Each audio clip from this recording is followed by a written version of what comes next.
Meneladani kesabaran Nabi Ayub alaihissalam. Kisah Nabi Ayub alaihissalam menderita sakit patut diteladani, mengingat cobaannya yang luar biasa.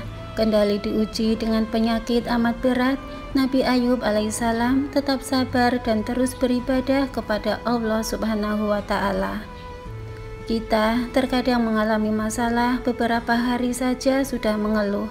Nabi Ayub alaihissalam mengalami sakit dalam waktu yang sangat lama. Kesabaran Nabi Ayub yang amat mengagumkan, nama beliau disebut di dalam Al-Quran sebanyak 4 kali. Nasabnya bersambung kepada Nabi Ibrahim alaihissalam, yaitu Ayub bin Amus bin Tawih bin Rum bin Ais Iswah bin Ishak bin Ibrahim alaihissalam. Ada juga mengatakan ibunda Nabi Ayub adalah anak dari Nabi Lut alaihissalam. Yang masyhur Nabi Ayub adalah keturunan Nabi Ibrahim alaihissalam. Beliau dilahirkan di wilayah Syam untuk kaumnya di selatan Suriah. Nabi Ayub hidup di tengah-tengah kaumnya dengan selalu berzikir. Nabi Ayub dikenal sebagai orang yang sabar, sehingga beliau dijadikan contoh. Allah Ta'ala menganugerahi beliau banyak anak. Selain itu, diberi kekayaan kebun dan taman yang melimpah. Allah Ta'ala menguji beliau dengan mewafatkannya semua anak-anaknya. Kemudian, kebunnya hangus dan menderita penyakit yang sangat berat. Tidak ada satupun dari anggota badannya kecuali terkena penyakit, selain hati dan lisannya yang beliau gunakan untuk berzikir. Nabi Ayub sakit hingga ditinggalkan anak-anaknya, tetapi istrinya tetap setia mendampinginya. Inilah keberkahan istri solehah yang selalu menghormati dan mendampingi suaminya, kata Syekh Ahmad. Nabi Ayub sakitnya bukan setahun tetapi 18 tahun.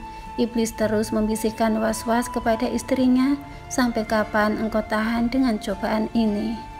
Namun, istri beliau tetap setia mendampingi Nabi Ayub hingga akhirnya Allah memberikan pertolongan. Nabi Ayub berdoa dan kemudian Allah mengijabah doanya. Beliau kemudian sembuh dari penyakitnya, tubuhnya kembali bugar, dan hartanya dikembalikan, dan anaknya bertambah. Masya Allah, sungguh Allah tidak menyia-nyiakan orang yang bersabar.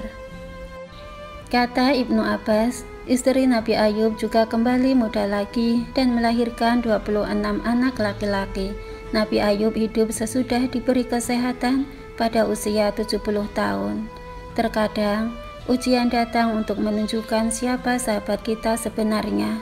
Kalau kita sehat dan punya jabatan, banyak yang mendekat.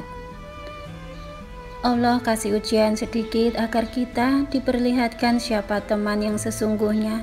Jangan kaget, orang yang dianggap musuh justru itulah teman kita, dan yang kita anggap teman justru musuh kita. Memenuhi nazar mencambuk istri.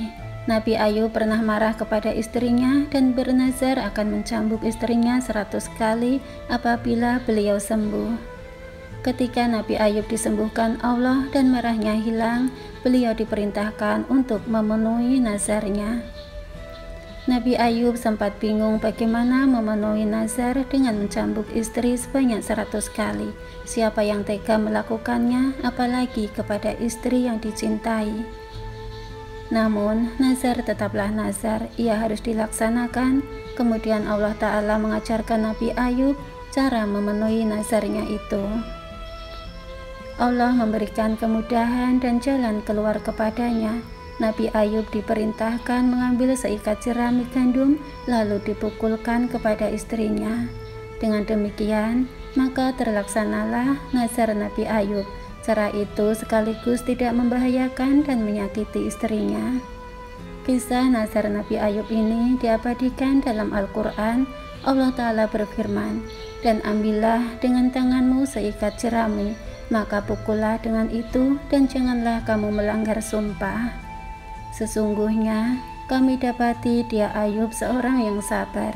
Dialah sebaik-baik hamba, sesungguhnya dia amat taat kepada Tuhannya." Al-Quran Surat Syod ayat 44. Terkait penyakit yang diderita Nabi Ayub hingga membuat semua orang menjauhinya, ulama sepakat bahwa riwayat yang mengatakan ada cacing keluar dari tubuhnya Nabi Ayub itu tidak benar. Sebab para nabi tidak mengalami hal seperti itu. Disebutkan Nabi Ayub ialah orang pertama yang terkena cacar. Pendapat lain tidak mengatakan jenis penyakitnya yang pasti. Nabi Ayub menderita penyakit tergolong berat hingga 18 tahun lamanya. Nabi Ayub wafat di Damaskus dan usianya 93 tahun.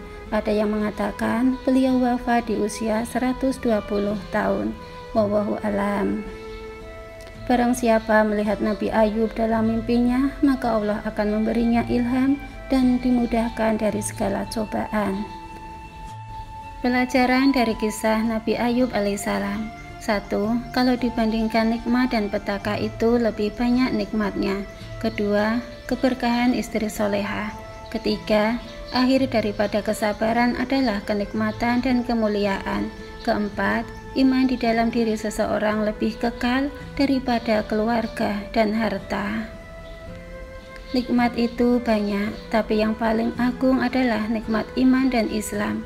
Sayyidina Umar bin Khattab radhiyallahu anhu apabila kehilangan sesuatu, beliau berkata, "Alhamdulillah, ujian yang diberikan ini hanyalah ujian dunia." Doa Nabi Ayub yang diijabah Allah Subhanahu wa taala, Allahumma anni masaniya dzuru wa anta arhamur rahimin. Ya Allah, ya Tuhanku, sungguh aku telah ditimpa penyakit, padahal Engkau Tuhan yang Maha Penyayang dari semua penyayang.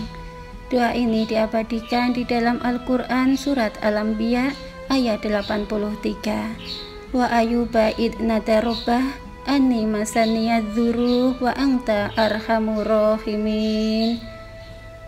Dan ingatlah kisah Ayub ketika dia berdoa kepada Tuhannya, "Ya Tuhanku, sungguh aku telah ditimpa penyakit, padahal Engkau Tuhan yang Maha Penyayang dari semua yang penyayang." Surat Al-Anbiya ayat 83. Wallahu a'lam bishawab. Allahumma afini fi badani, Allahumma afini fi sam'i, Allahumma afini fi basari, Allahumma afini fi badani, Allahumma